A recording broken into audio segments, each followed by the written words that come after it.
Now that we know the basics of Android, we are ready to develop a real application. We are going to start developing a game. In this case, the game is going to be called Handroid, and it's going to be a variation of the classic Hangman.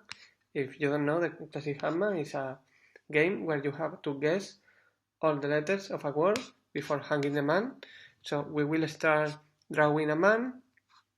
If we guess one letter, we will display the letter, but if we fail of the letter, we will end up drawing the whole man, so then we will have lost the game. Okay. In this case, this application is really straightforward. We have a main screen with 3 buttons. The first button will take us to a single player mode, where you will have to guess different words. Every time that you guess a word, you will score 1 point, and when you lose, we will see how many points we have scored in total, and we will store that.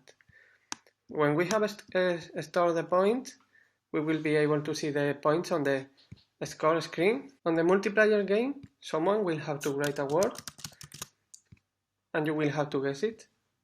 So you can play with one person, not only with the device. Okay, the thing that we are going to learn with this application is going to be first the Android activity lifecycle, which is how an activity is running on Android, what happens when you are playing the game and you receive a phone call, how does Android works to put your application on background. We are also going to learn the intents, how do we start an activity, how do we pass information from one activity to another. Then we are going to see some Java in more detail. We are going to learn what is a Java type, what is a method, the conditional, and loops.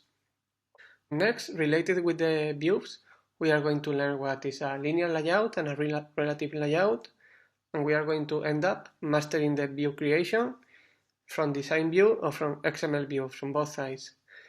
We are going to see UI components like image view, edit text, scroll views. And to finish, we are going to see shared preference, which is how we are going to store the scores in the mobile so they can be stored permanently on our device.